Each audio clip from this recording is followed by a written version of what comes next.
as a nurse. Perry here continued his career as a videographer. And as typical Filipinos, we adjusted, we made major changes, and then what else? Mixed emotions when coming here. Excited since it's my dream, but sad as well because of course we are away from our family, our friends. But we're trying to still do what we're trying to used to do in the Philippines, like travel, explore.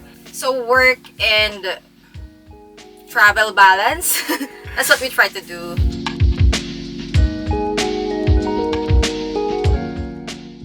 We called our channel Vanlife kasi we both from Tacloban, from Eastern Visayas, specifically in Tacloban. So wala kami maisip, yun na lang. Vanlife.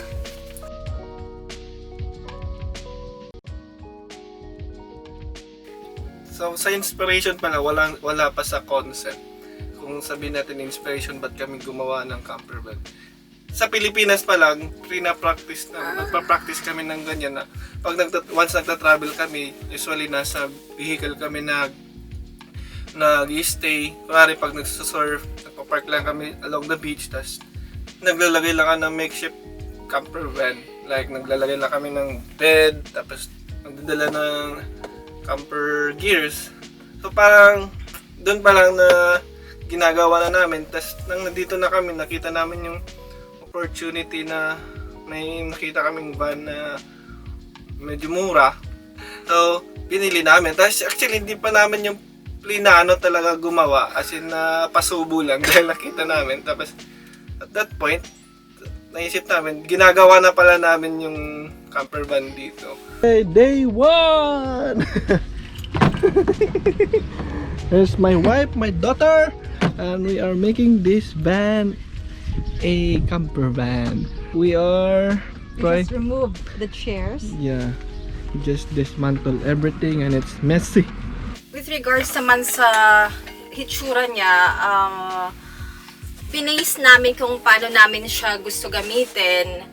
Like, yung bed especially, yun yung major na inaano namin sana meron. Kasi for comfort, especially kasi we have a daughter. So whenever we travel, we see to it na comfortable siya. So yun. And then later on, na-realize namin na why not try to put everything in it. Like the kitchen, so we can cook wherever we are. Whenever we're hungry. So ayun, little by little, but then before making everything, we wrote it down, made plans, watched videos, everything like Research. that. Yeah. Tapos kung sa design or sa paano ba, naging Yung build. bakit yung look niya ganito, more on wood, kasi we chose wood kasi madaling magawa yung wood. Tapos syempre low budget DIY. Hanap kami ng wood, kahoy, para mas madali matrabaho. So parang basically consider namin yung budget and the look itself. Since hindi na siya kailangan i-paint or looking at the wood itself, parang nag-aano na siya ng design.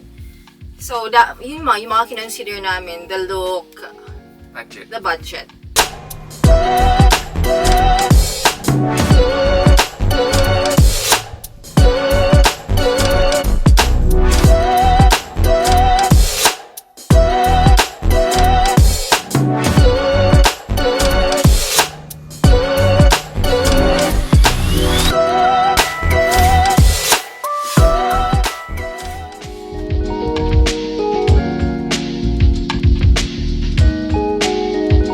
Isang challenge namin sa paggawa nito, major challenge namin is wala kaming garage na paggagawan ng van.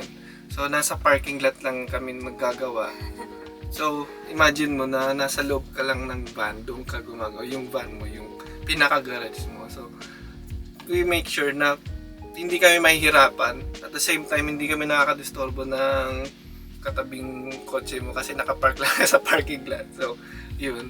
Yun yung isang challenge namin.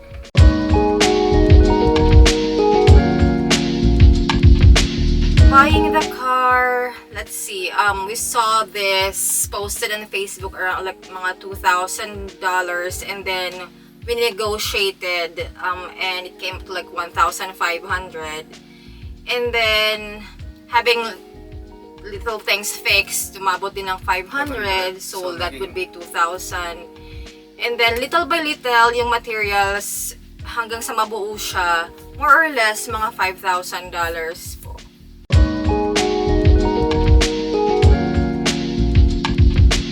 Yes, definitely.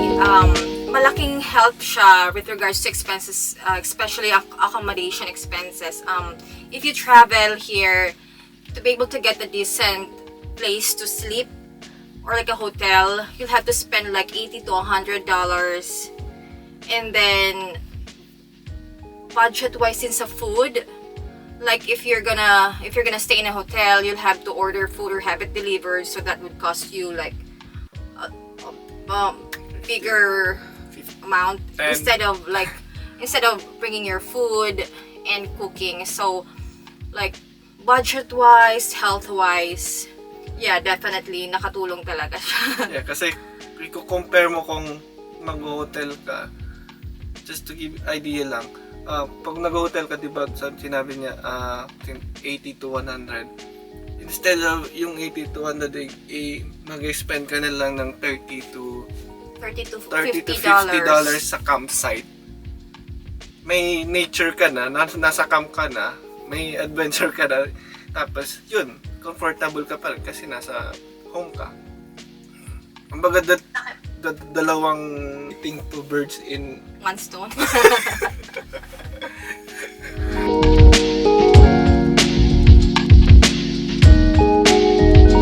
Good morning! It's 48 degrees outside. It's fun. It's fun, convenient, and it's like traveling away from home, but you're still home kasi you're with the van. Dala mo halos lahat ng gusto mo. Anything that's making you comfortable is in the van.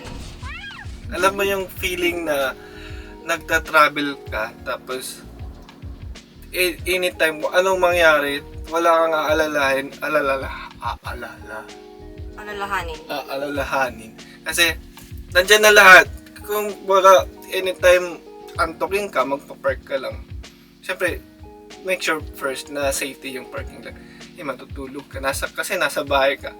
Gugutumin ka, yun, mag-CCR ka, gano'n.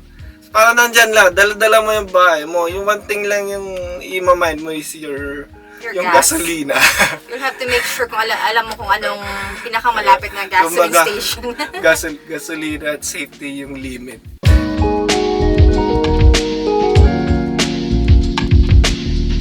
My favorite place in the van is the faucet. Why?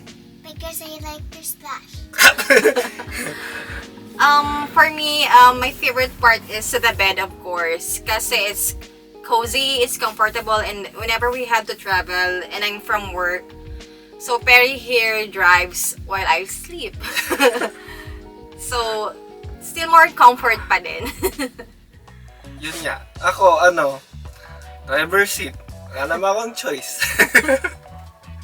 Hindi, joke. Bed pa rin. Siyempre ba? Kasi dyan kami nagkakasama.